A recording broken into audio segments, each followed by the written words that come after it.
Bien, vamos entonces a la Biblia. A ver.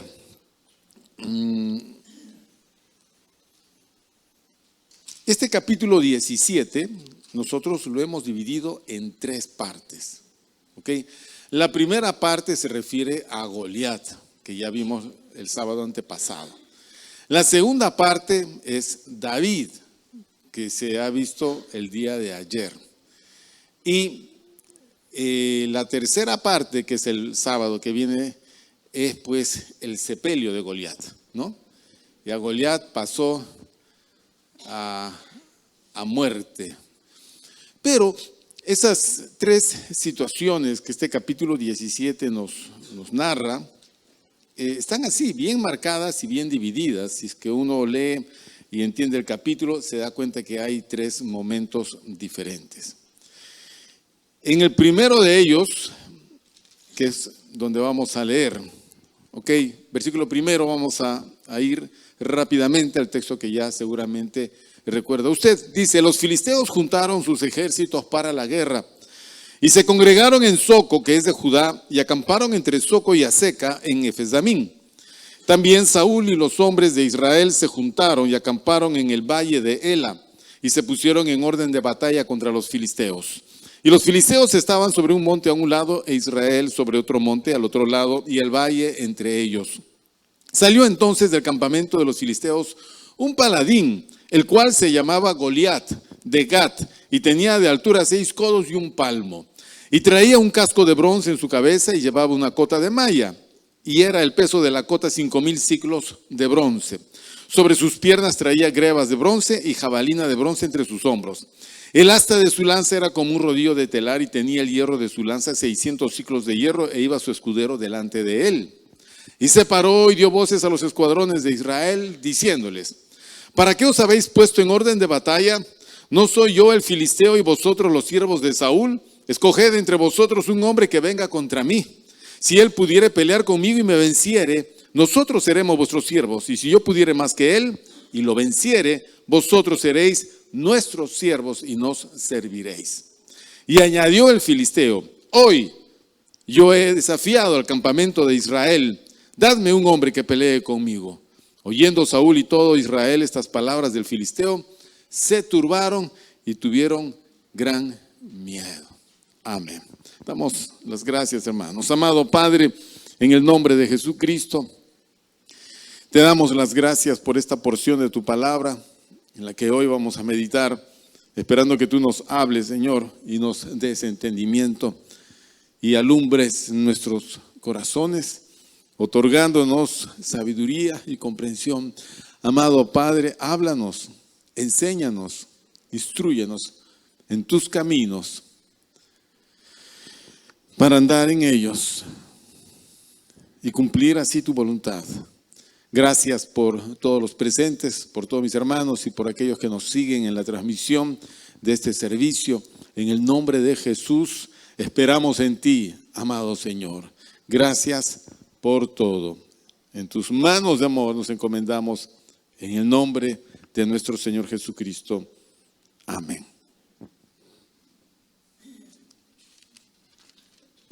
Bien, no es difícil imaginarse la situación porque está muy bien narrada por el texto bíblico. En esta nueva confrontación que van a tener los israelitas con los filisteos, habiéndose formado ambos ejércitos uno frente al otro para empezar la batalla, sale de la fila de los filisteos un soldado, un paladín, es decir, un héroe de los filisteos, el cual se llamaba Goliat, de la ciudad de Gat. Este hombre era peculiar porque la estatura sobrepasaba totalmente el promedio, digamos, y lo normal. 2,90 m era la estatura de este señor, armado y vestido con esa armadura que nos narra el texto. Nos imaginamos que habría sido algo impresionante. Con casco sobre su cabeza, casco de bronce, y tenía una cota de malla metálica, pesaba más o menos 80 kilos, esa indumentaria que lo protegía desde los hombros hasta las rodillas. Y para las piernas tenía él como unas canilleras grandes de bronce, de metal, para protegerlo de los golpes, digamos, en la parte de abajo. Tenía una lanza grande, muy grande, más grande que la que los soldados normalmente utilizaban, y tenía aparte una jabalina para ser arrojada a cierta distancia. También tenía, ¿qué más tenía? Un teléfono creo que tenía.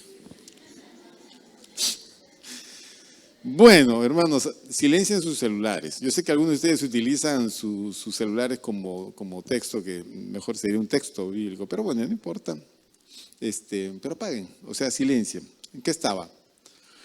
Y bueno, aparte, Goliat iba acompañado de su escudero, quien era el que le llevaba pues algunas de las armas. No todas las llevaba Goliat encima. Bueno, este hombre sale de las filas para retar a Israel.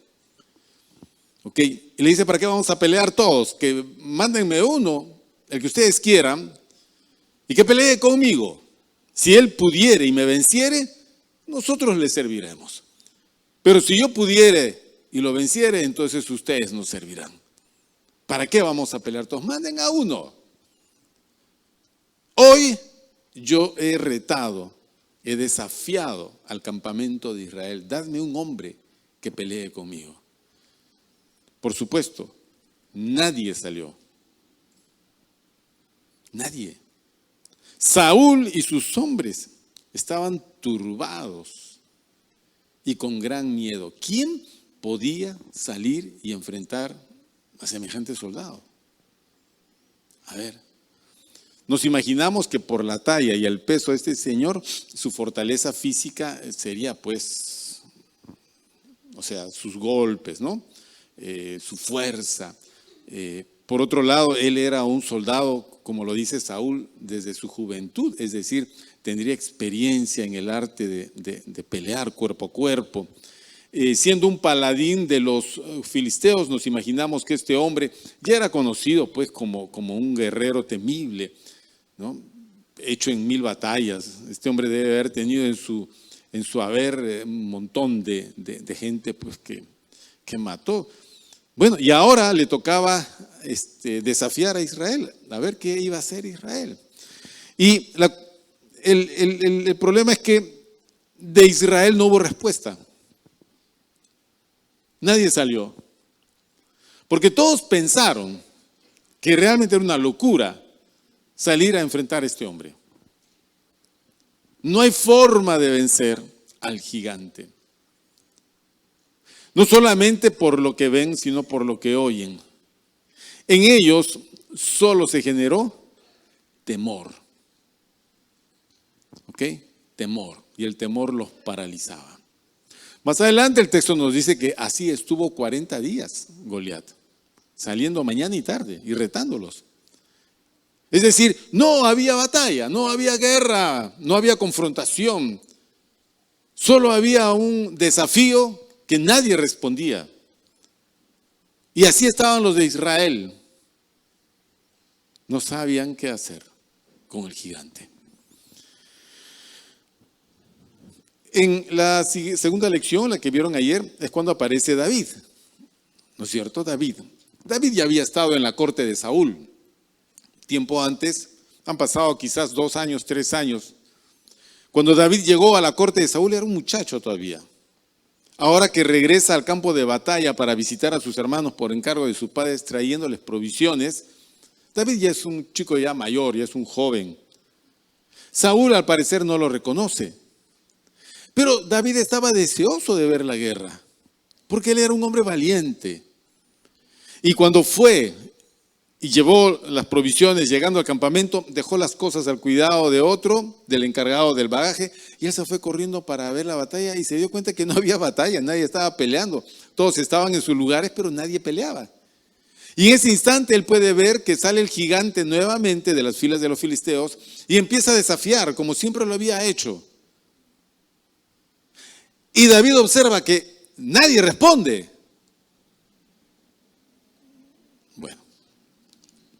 Vamos a leer.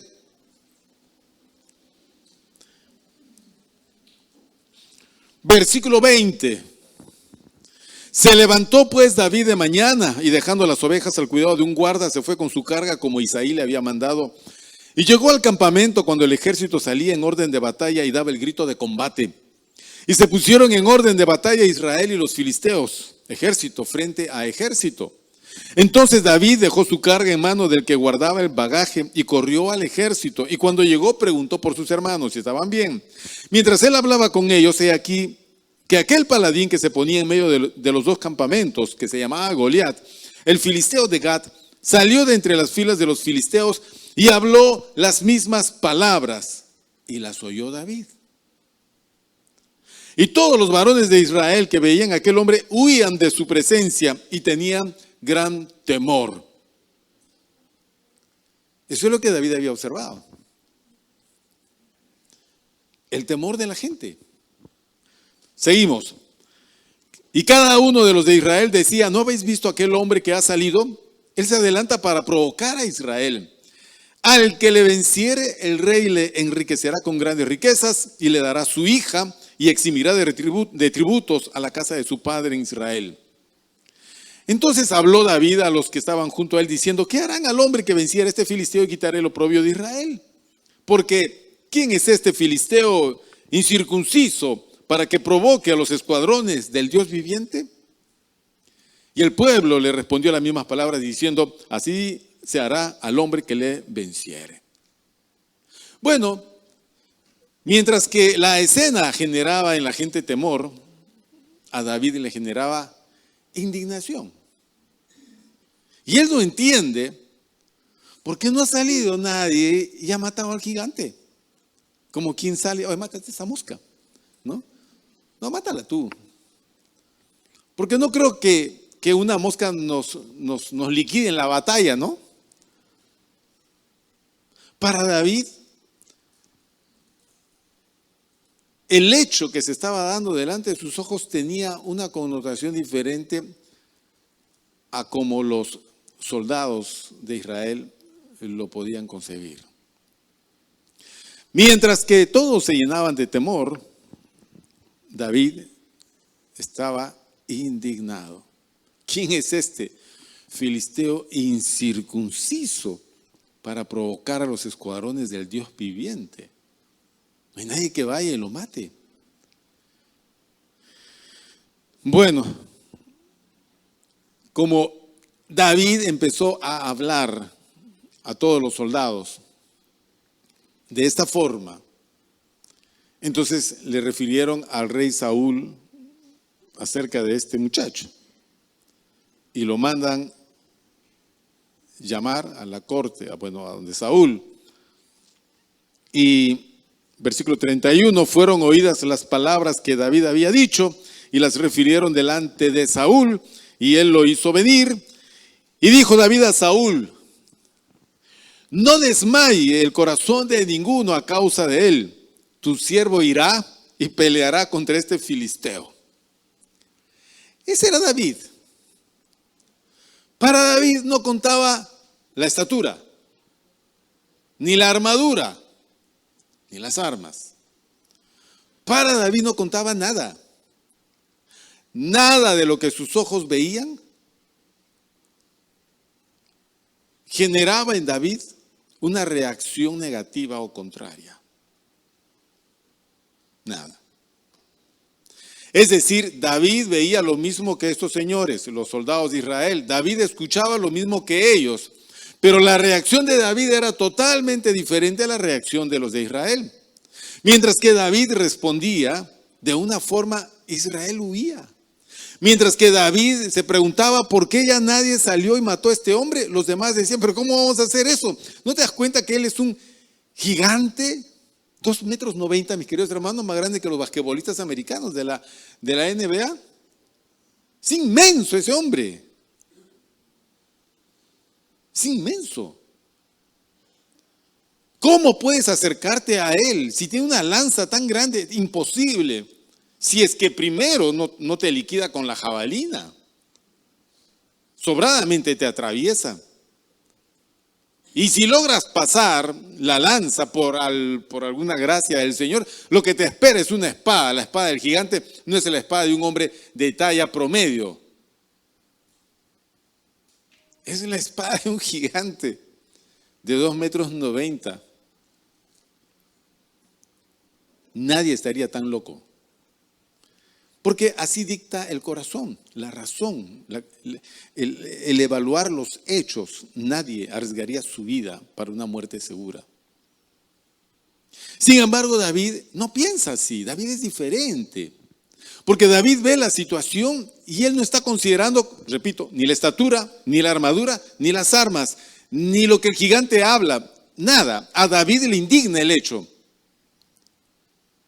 Y la pregunta es, ¿por qué son tan diferentes? Fíjese que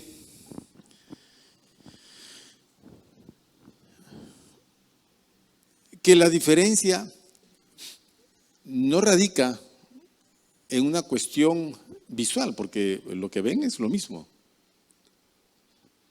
La diferencia no radica que Goliat sea más pequeño ante los ojos de David y más grande ante los ojos de los hebreos. Digamos que lo visual va a ser igual. Usted sabe, nuestros ojos realmente no son los que ven. Los que ven en nosotros es el cerebro. Los ojos solamente son los órganos que captan la imagen y la tienen que transmitir al cerebro. Para eso tenemos un nervio que va del ojo al cerebro, el nervio óptico. Entonces, tú ves porque tu cerebro puede descifrar o generar la imagen que el ojo captó. Bien. Una vez que allí la imagen, o ya sea el oído, lo que yo escucho, igual lo que yo escucho, va a ser convertido en señales que el nervio del oído lo va a llevar al cerebro. Entonces lo que yo veo y lo que yo escucho tiene que llegar necesariamente al órgano más importante de donde surgen las decisiones, las motivaciones, que es mi cerebro. En el Antiguo Testamento a eso se le llamaba corazón. ¿Ok? El hebreo llamaba corazón a eso. Entonces, todo el proceso, digamos, fisiológico es igual. La gran diferencia está en cómo el cerebro de David descifraba y determinaba la situación y cómo estos señores lo hacían. Y ahí está la diferencia. Para David este gigante era pan comido. Para los otros no era así. Era la cosa más impresionante, difícil, imposible de resolver. Esto no se puede resolver, esto es imposible. Pero ¿quién dice eso? Mi cerebro es el que lo dice. Ah, tu cerebro. El problema no es el gigante, el problema es tu cerebro, tu cabeza, tu forma de pensar. Ahora, todos tenemos un cerebro igual. Dicen que el cerebro de las mujeres es más pequeño que el de los hombres. Y no es porque tenga menos neuronas, sino que las neuronas de las mujeres están más comprimidas que la de los hombres. Por eso que el razonamiento de las mujeres es un poco diferente, pero es igual que el de los hombres, el mismo órgano. Todos los hombres tenemos un órgano, salvo que tengas un problema, ¿no? Pero ese órgano va a trabajar con todos los elementos que tú hayas introducido allí. ¿Ok? ¿Estamos de acuerdo, hermanos? Sí, amén, está, pero de domingo en la mañana, cuando saliste de la cama, como quien sale así de...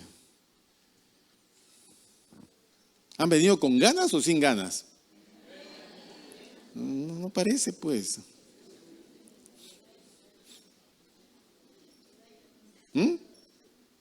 Bueno, espero que con muchas ganas.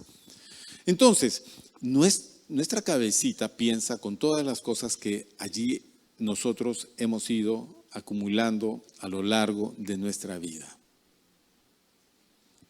La formación del hogar. Ok. Todo lo que hemos recogido en nuestra formación escolar. todas nuestras experiencias, todo lo positivo y lo negativo, todo eso, recuerdes o no recuerdes, está aquí. Y todo eso conforma, digamos,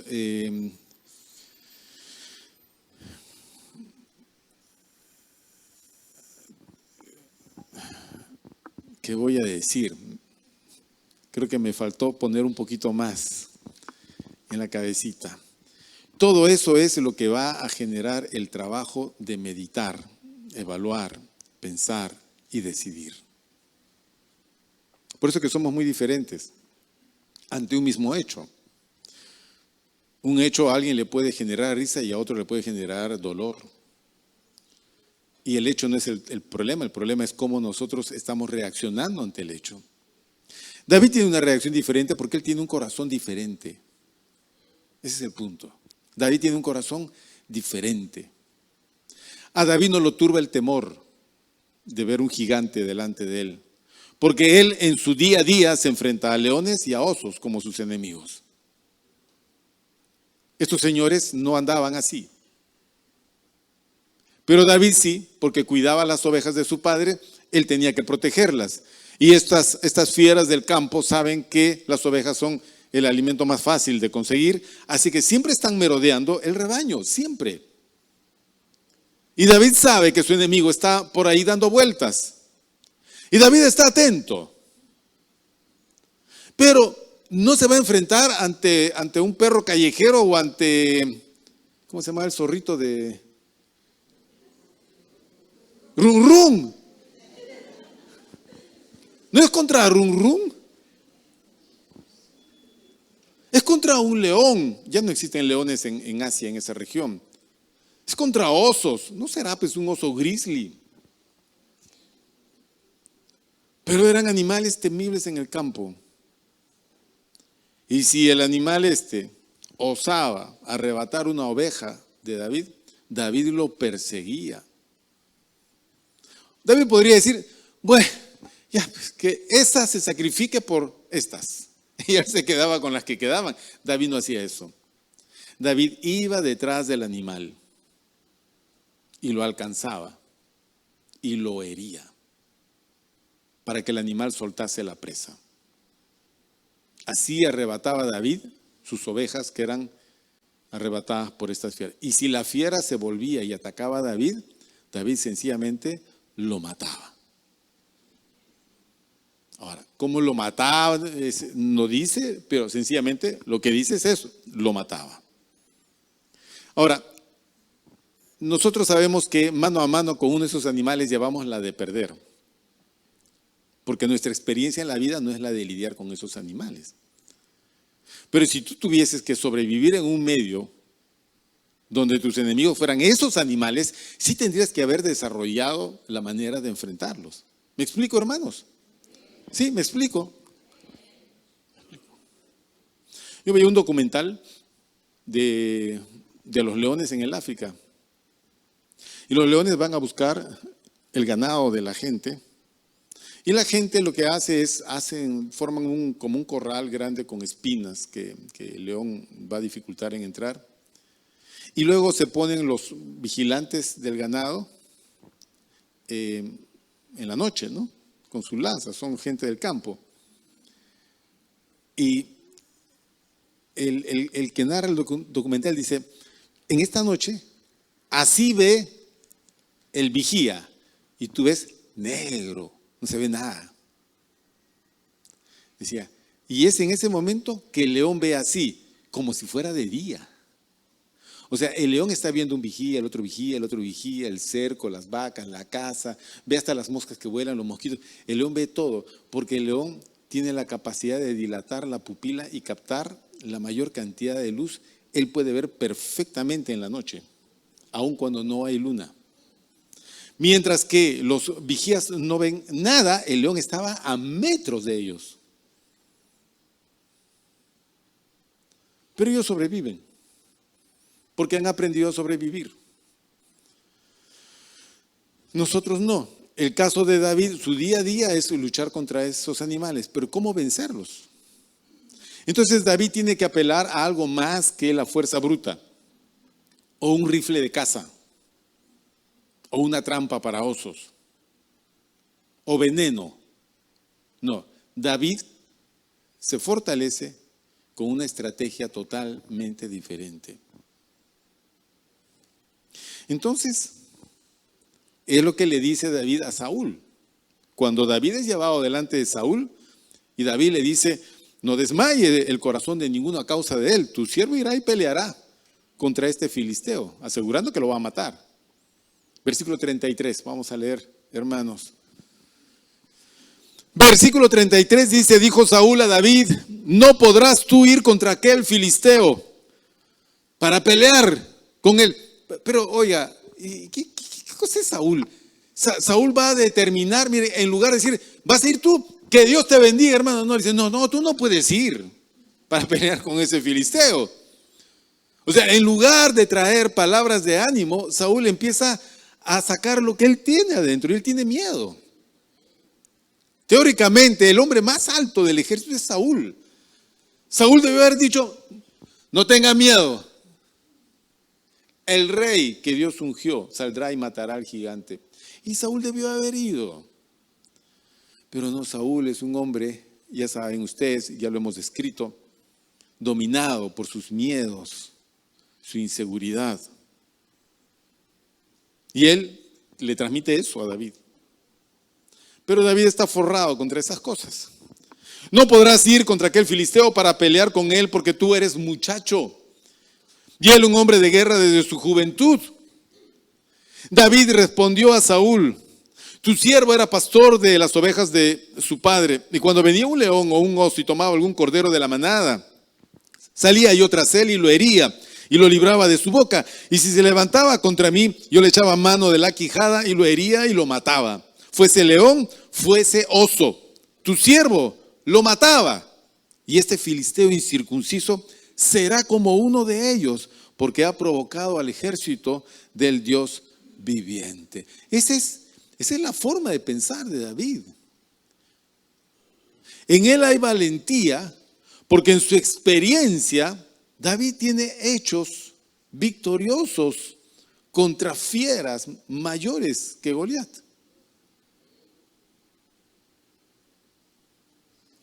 Y es que David es un hombre que basa su victoria no en la fortaleza física, porque obviamente él físicamente contra un león o contra un oso no tiene opción, sino que es algo mucho más fuerte. Y él lo define en el versículo 37. Añadió David: Jehová, que me ha librado de las garras del león y de las garras del oso, él también me librará de la mano de este filisteo. Es decir, quien le ayudaba a pelear contra las fieras del campo era el Señor. Y eso David lo tenía muy presente. Para él eso era una realidad. Jehová, él es el que me ha librado de las garras del oso y del león. Y él me librará también de este filisteo. Entonces, el mismo hecho, el que infunde temor a los soldados, no mella el valor de David, porque David tiene seguridad de que el Dios que le ayudó a enfrentar a las fieras, le ayudará también a enfrentar al filisteo. David no duda de que él le va a cortar la cabeza al filisteo. No duda.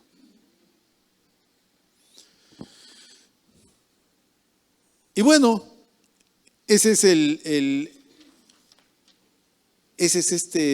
esta constante situación que nosotros tenemos, la de andar por vista o andar por fe. Nosotros estamos enseñados a andar por vista. Nosotros primero queremos asegurarnos, comprobar, ver, saber, para ver si el asunto es o no es. Bueno, yo entiendo que la sabiduría dicta que en ciertas situaciones uno tiene que anticiparse. Por ejemplo, Cuando el Señor Jesús enseña aquella parábola y le dice que rey que va a la guerra contra otro y sabe que está en desventaja, porque ya midió las fuerzas, no va primero y le pide condiciones de paz. O el hombre que va a edificar una torre, primero no se sienta y calcula si tiene cómo acabarla. No vaya a ser que después de haber comenzado no le alcance y termine una obra inconclusa y él pasando vergüenza. Nosotros entendemos que la sabiduría es una cosa, pero la sabiduría jamás va a infundir temor. El temor es el resultado de una evaluación equivocada de las cosas. Y nosotros requerimos mirar las cosas como se debe de mirar. David estaba mirando no solo con los ojos físicos, él estaba mirando con los ojos de la fe. Es por eso que él no le asigna a Goliat el valor que los demás le asignaban. Todos los demás miraban a Goliat con sus ojos físicos y con los ojos del temor y del miedo. David no. Para David, en su mente, en su corazón, él sabía que a ese gigante lo iba a matar. Él no tenía la menor duda. Porque hay un hecho. Este gigante está ofendiendo a Dios porque blasfema contra Dios. Más adelante vamos a ver cómo él blasfema, ¿no? En este sábado, cuando se enfrenta con David, lo insulta y blasfema con el nombre de sus dioses, ofendiendo. Es un hombre que a David no le genera mayor temor, más bien todo lo contrario. Todo lo contrario. ¿Por qué? Porque David concibe en su corazón las cosas de forma diferente. Ahora, ese es el gran tema que muchas veces nosotros siempre volvemos al mismo punto, que es el corazón de la persona. ¿Qué hace diferente el corazón de uno y el corazón del otro? ¿Qué hace diferente en nuestros corazones? Bueno, lo que hace diferente es qué cosas has llevado y qué cosas guardas en tu corazón. Eso es lo que hace diferente. Si yo desde pequeño te frustro, te traumo, te asusto y te acomplejo, de grande vas a ser un hombre acomplejado y temeroso e inseguro y vas a estar siempre escondido y atrás. Si de niño te engreí, te sobrevaloré, te di las cosas sin que tú te las ganases y te pinté que eras la belleza del barrio y que eras el chiquito más lindo de todos, de grande vas a ser un egocéntrico, sobrado, vas a ser un narcisista de primera. Es decir, ¿qué es lo que metieron en mi corazón? Si en mi corazón metieron suciedad, inmundicia, yo voy a ser sucio e inmundo. Porque lo que hay en mi corazón es lo que determina mis acciones. Y yo voy a ver las cosas con esa óptica. No puede ser diferente.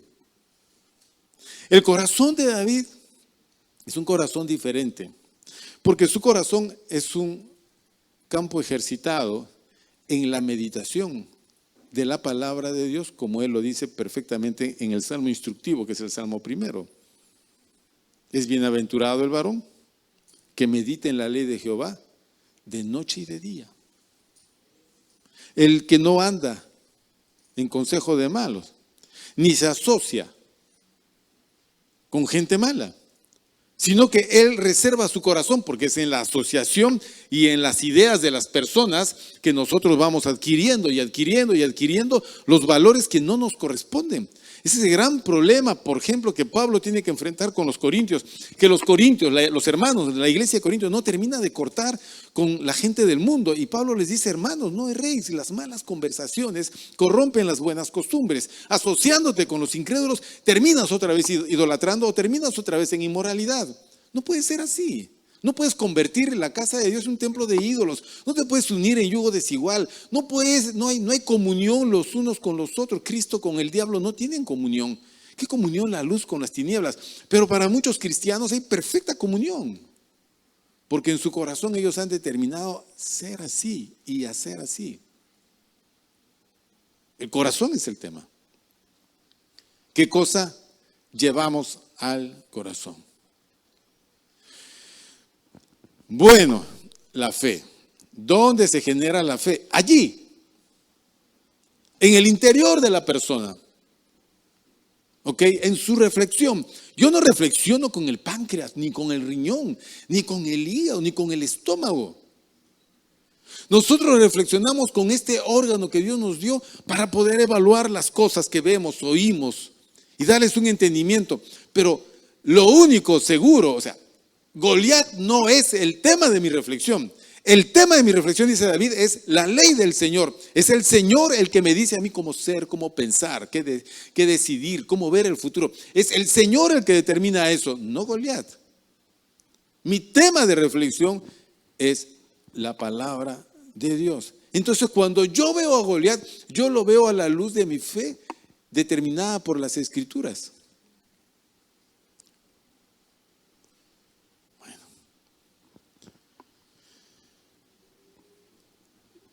Vamos a ver otro hecho, que es el que vamos a ver en el segundo turno. ¿Ok?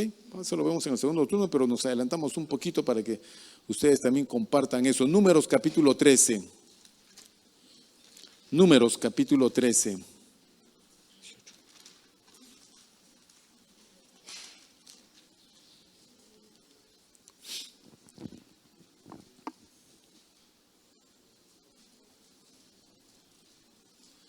Hemos retrocedido más o menos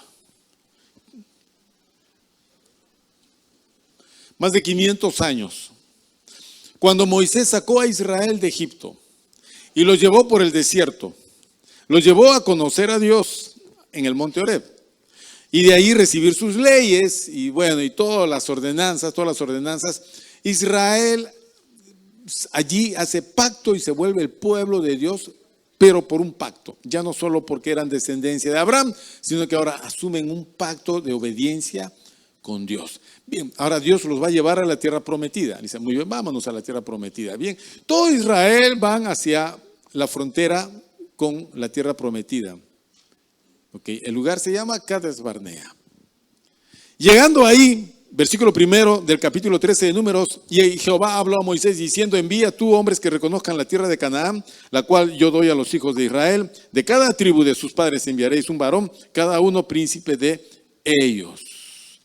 Entonces Dios determina probar a Israel, probarlos en Cades Barnea. ¿Y de qué manera los va a probar? Bien, dice, vamos a mandar espías a la tierra de Canaán. Vamos a reconocer la tierra de Canaán. Vamos a ver las ciudades, por dónde entrar, qué cosa hay. Y la evidencia de que es buena tierra me la van a traer también. ¿Listo? Listo. Ya, ¿y a quiénes enviamos? Un príncipe por cada tribu. Son 12 tribus, 12 espías. Entre ellos está Josué y Caleb. Ahí está la lista, los siguientes versículos, la lista de los príncipes, los nombres de los varones. Y los envió Moisés, versículo 17, a reconocer la tierra de Canaán, diciendo, subid de aquí al Negev y subid al monte, observad la tierra como es y el pueblo que la habita, si es fuerte o débil, si poco numeroso, cómo es la tierra habitada, si es buena o mala, y cómo son las ciudades habitadas, si son campamentos o plazas fortificadas, y cómo es el terreno, si es fértil o estéril, y si hay en él árboles o no, y esforzaos y tomad el fruto del país. Y era el tiempo de las primeras uvas. ¿Cuál es lo malo de eso? Nada. Vayan, vean y regresen. Ok. Entonces, es un informe el que ellos tienen que traer. Pero lo que sucede es que todo lo que estos hombres ven, todo lo analizan y sacan sus conclusiones. Obviamente las conclusiones van a ser conforme al corazón que ellos tienen, como ya hemos visto. Es como los soldados mirando a Goliat, ¿no es cierto? Ya estamos muertos, dicen todos, estamos muertos. Con Goliat ahí ya estamos muertos. Bien, ¿qué conclusiones van a sacar los espías del recorrido que hacen de la tierra prometida? Y se fueron, y recorrieron toda la tierra. Recogieron frutos de ese país y llegaron nuevamente al campamento. Versículo 25, y volvieron de reconocer la tierra al fin de 40 días. Y anduvieron y vinieron a Moisés y a Aarón y a toda la congregación de los hijos de Israel en el desierto de Parán, en Cades. Y dieron la información a ellos y a toda la congregación y les mostraron el fruto de la tierra. Hasta ahí todo bien. Y les contaron diciendo: nosotros llegamos a la tierra a la cual nos enviaste, la que ciertamente fluye leche y miel, y este es el fruto de ella. Y aquí viene el detalle malo. Mas el pueblo que habita aquella tierra es fuerte, y las ciudades muy grandes y fortificadas. Y también vimos allí a los hijos de Anac. Goliat es descendiente de los hijos de Anac.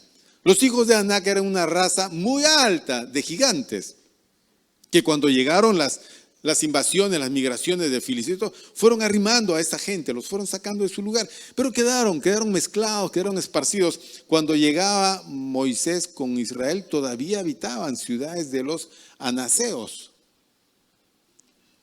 Versículo 29, Amalek, que es otra tribu, habita en el Negev, y el Eteo, el Jebuseo, el Amorreo habitan en el monte, y el Cananeo habita junto al mar y en la ribera del Jordán. Es decir, el informe no solamente era gráfico del asunto de cómo era la tierra, sino que ellos tradujeron eso en palabras sacadas de sus miedos y dijeron: todo es bien complicado, hermano, bien complicado. La tierra es buena, pero todo es complicado. ¿Por qué? Porque allí hay gente muy grande, muy alta, muy fuerte. Y las ciudades son muy numerosas y muy fortificadas. ¿Cómo vamos a hacer? Ahí habita no solamente los hijos de Anac, sino también Amalek que está allí. Y también está el Eteo, el Jebuseo y el Amorreo, y el Cananeo también habita ahí. Y cada vez que ellos iban refiriendo estas cosas, la gente iba temiendo, y todos iban contagiándose, todos iban cayendo en ese pozo. Versículo 30, entonces Caleb hizo callar al pueblo delante de Moisés y dijo: subamos luego y tomemos posesión de ella, porque más podremos nosotros que ellos. No, piensa usted que Dios va a sacar a Israel de Egipto con 10 plagas de por medio, más hundir al ejército egipcio en el Mar Rojo, más llevarlos por todo el desierto, manifestarse grandemente para hacerlos morir en Canaán? O sea, el Dios que los sacó de Egipto no los va a poder meter a Canaán. Que se le acaba el poder a Dios cuando cruza la frontera de Canaán. Aquí ya Dios ya no tiene poder, ya el poder está allá en Egipto. Caleb le dice: no, subamos, tomemos posesión de ella, porque más podremos nosotros que ellos. Porque Caleb estaba considerando en su corazón lo poderoso que era Dios, lo fuerte que era Dios, cómo Dios había hecho, y así como hizo allá, así también hará más allá. A Dios no se le acaba el poder, a Dios no le afecta el tiempo. Para Dios no hay enemigo fuerte, no hay quien pueda resistirle, ni Faraón y su ejército. Si se trata de herir al río, él hiere al río. Si se trata de destruir la cosecha, destruye la cosecha. Si se trata de enfermar a la gente, él hace. Si se trata de matar a los primogénitos, es Dios. ¿Qué no va a poder hacer en Canaán? Pero fíjese que solamente él y Josué eran los únicos que pensaban así. Los demás no pensaban así. Versículo 31. Mas los varones que subieron con él dijeron: no podremos subir contra aquel pueblo porque es más fuerte que nosotros. Determinaron en sus corazones que ellos eran muy débiles. Obviamente, físicamente podrían ser más débiles. Claro, porque Israel era un pueblo de esclavos y pastores. No era un pueblo guerrero, no estaban hechos para la guerra, no habían practicado eso, no tenían en sus costumbres hacer guerras. Ciertamente, por ese lado podría ser así, genial. Pero es que, ¿acaso ellos pelearon para salir de Egipto? Israel no lanzó ni una flecha. Dios peleó por ellos.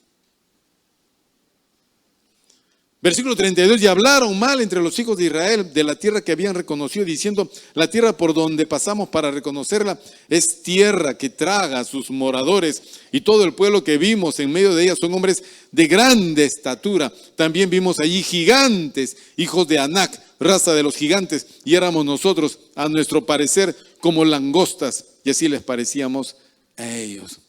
Exagerados. Y grandes, pues. grandes. Pero la gran diferencia es que esa gente no tenía amparo, mientras que Israel, su amparo era Dios. Esa era la tierra de Abraham, Isaac y Jacob. Era la tierra de sus padres. Ellos solo estaban retornando a la tierra que Dios ya les había entregado. Ahora ellos tenían que sacar a esa gente y habitar en la tierra que Dios les había dado. Si Dios se las dio y Dios los multiplicó y Dios los sacó, Dios los meterá. No tienes que estar meditando, pero hay gigantes. Pero las ciudades son muy altas, pero son muchos y son más fuertes que nosotros. ¿Por qué tenemos que ir pensando? ¿Por qué tenían ellos que ir pensando tan negativamente?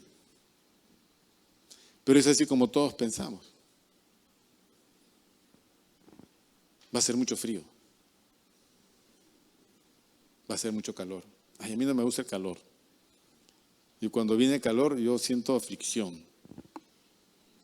Estoy como Saúl desvariando por el calor ya. Dios, ¿cuándo se va este calor? En los países nórdicos, ¿saben cuáles son los países nórdicos?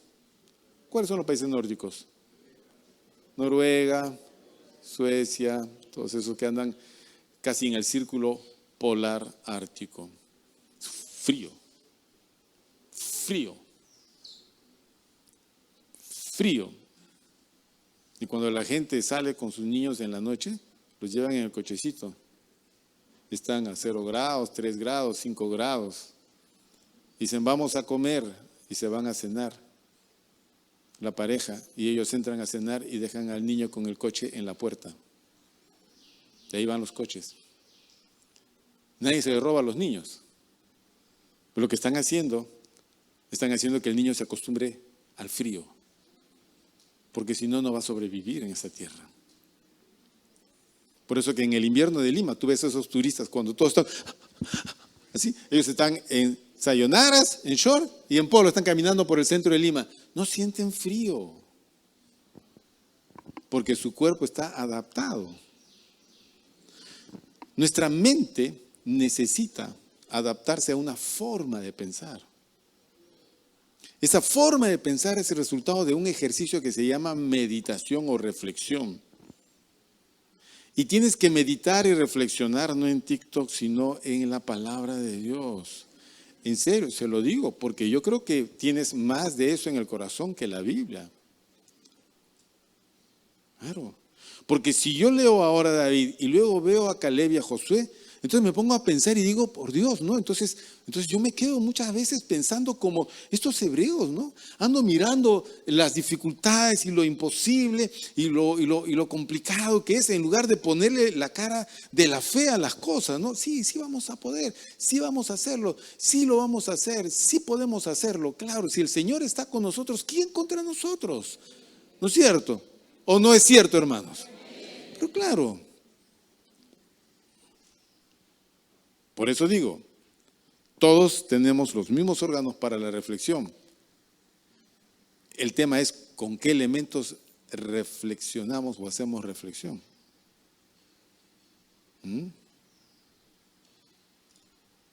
Esa es la gran diferencia. Yo estaba un día ahí en la oficina y vino un chico, un hermano me llamó, me dijo, pastor, necesito hablar con usted urgente.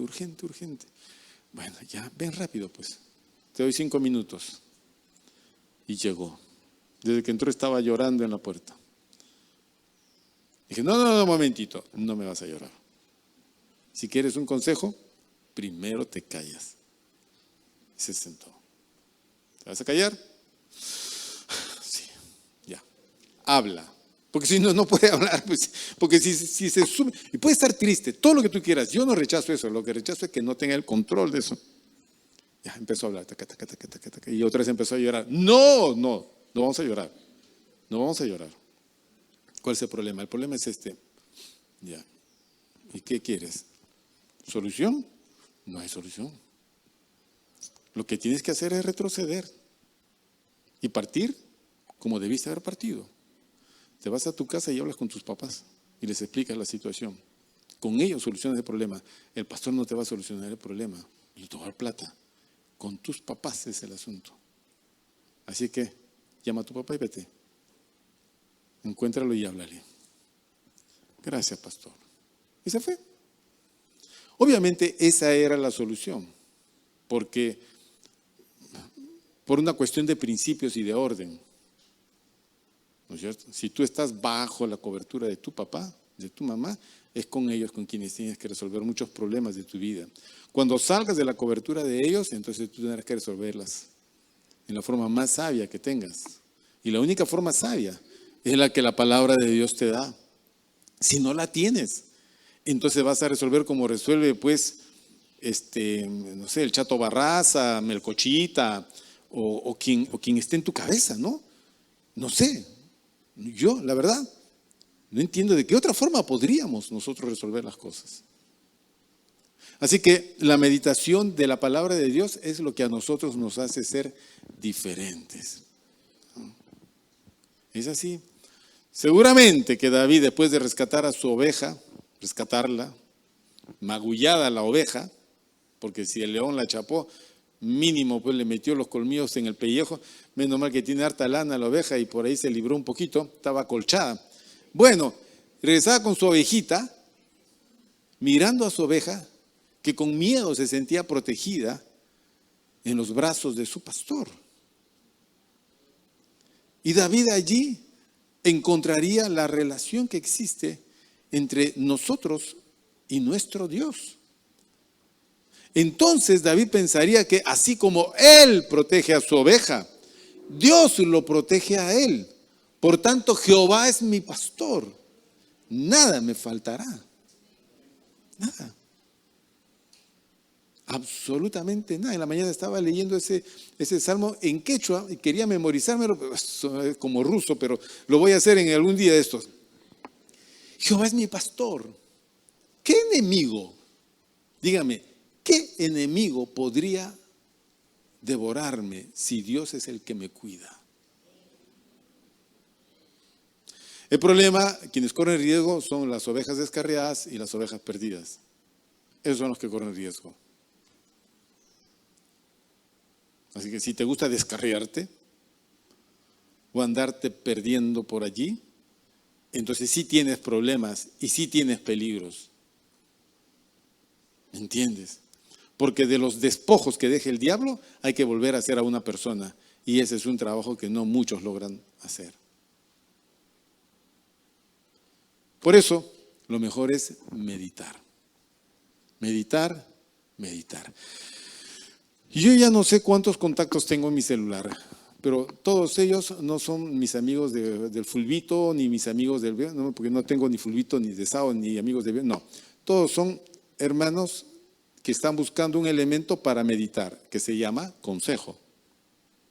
Pastor, un consejo. Dígame, ¿qué le puedo servir? ¿Le puedo escribir? No, grábeme todo lo que quiera, no importa cuánto demore, ponga todo ahí. Yo lo escucharé, lo repetiré y le responderé. Ok. Entonces yo le doy el consejo con el cual él va a hacer un ejercicio que se llama reflexión. ¿Ya está? Otro hermano me dice, pastor, una consulta, dígame. Algunos hermanos, especialmente jóvenes, dicen, cuando le decimos, ¿por qué no busca consejo al pastor? ¿Para qué? El pastor quiere controlar nuestras vidas. ¿Para qué le voy a contar? ¿Quién es él para determinar lo que yo tengo que hacer? Tenemos libertad. Podemos hacer esto y aquello. El pastor siempre se va a oponer. ¿Cómo respondo a eso, pastor? Me dice. Qué interesante la pregunta, por Dios. Estaba pensando, le dije, bueno, mira fulano, imagínate, esta es como la relación del papá y los hijos. ¿El papá debe de meterse en la vida de sus hijos o debe dejarlos que sean ellos como quieran? No, debe de tener que ver en la vida de sus hijos, cuidarlos desde pequeños, ver cómo están, todo el aspecto salud, alimentación, vestido, educación, protección. Si vas a ser papá un día, todas esas cosas las tienes que considerar. ¿Ok? Bien. Tienes que cuidar. Y cuando el niño viene del colegio chancado, magullado, tú vas al colegio y dices, un momentito, ¿por qué mi hijo ha venido así? ¿Cuál es el problema? O le dices, sé hombre, métele un puñete tú también. O sea, ¿cuál es tu consejo? ¿Cuál es tu opinión? ¿Lo proteges o lo abandonas ahí a que él se haga hombre? Como dicen algunos, a mí me han pegado y así que a ti sufre, pues. No hay que ser troglodita en ese sentido, ¿no? Entonces uno se preocupa por el hijo o está enfermo. Papá, tengo diarrea, anda al baño, hijo, ya, quédate ahí. No salgas de ahí. ¿Cómo haces? ¿Te preocupas o no? Te preocupas. Y cuando es un jovencito y tú lo ves medio raro, ¿te preocupas o no? Aunque ya no quiera que te metas directamente en su vida, pero tienes que estar vigilando, atento, viendo con quién va, a dónde sale, a qué horas viene. O lo dejas ser como un perrito callejero que cuando quiere sale de su casa y se va y 3 días después regresa. No entiende esa paternidad. ¿Por qué? Porque hay un versículo en Proverbios que dice que la necedad está ligada al muchacho. O sea, todos los chicos, perdónenme jóvenes, pero nosotros partimos de la necedad, de la falta de sabiduría y tenemos que marchar hacia la sabiduría. ¿Quién te va a dar esa sabiduría? Eso es solo la reflexión bíblica y el consejo bíblico. Entonces tú como padre tienes que ver todas esas cosas. Cuando ves triste, cuando ves así, todo tienes que intervenir. Y aún así, cuando ya se van de tu casa, tú siempre estás vigilando a tus hijos. ¿Cómo estarán mis hijos? ¿Cómo estarán? Porque pueden meterse en problemas, porque la vida es así. Hasta que ellos no ocupen tu lugar, siempre van a necesitar de un consejo sabio. En la iglesia es igual. Yo no soy pastor de nadie por 1 mes o 2 meses o solo cuando tiene problemas. Es toda la vida que estemos juntos. Mientras yo esté aquí, tú estés ahí, siempre vamos a andar juntos. ¿Y qué crees? ¿Que yo te voy a ver a ti metiéndote en muchos problemas y no decir nada? O si tú me preguntas, te voy a decir, mano, como tú quieras. No puedo.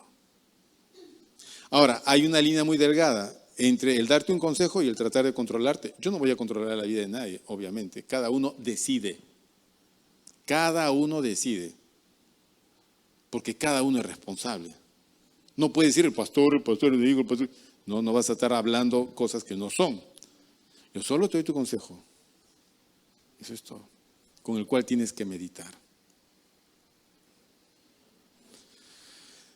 Bueno, pastor, así que yo no controlo la vida de nadie, ni me quiero meter en la vida de nadie, pero si me ves que te estoy mirando, es porque estás reflexionando mal y vas a terminar mal,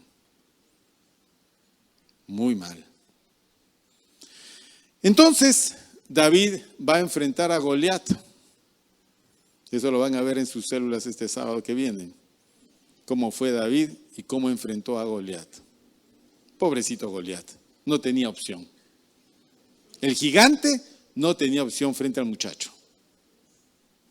¿Por qué? Porque el gigante no tenía respaldo divino. En cambio, David sí. Su Dios peleaba por él. David no necesitaba llevar espada, lanza o jabalina. David no necesitaba armadura. David solo necesitaba confianza en Dios. Como lo expresa, ¿no es cierto? Así como esos animales, así será este gigante. Como Dios me libró de ellos, Dios me librará de este también. Y eso fue lo que sucedió. Mis queridos hermanos, yo no sé cuántos sermones habrás escuchado en tu vida. Sabes, ninguno de ellos es en vano. Porque todos esos quedaron registrados en tu cerebro, aunque tú no los recuerdes. Están allí. Pero no debe estar ahí como letra muerta. Tienes que activar toda esa enseñanza, todo lo que de Biblia sabes. Tienes que encenderlo. Y eso se enciende cuando meditas en la palabra de Dios. Serás como árbol plantado junto a corriente de agua, cuya hoja permanece, su fruto permanece, su hoja no se cae. Todo lo que hagas prosperarás. ¿Qué mayor consejo que ese para que medites en la palabra de Dios? Cerramos nuestros ojos.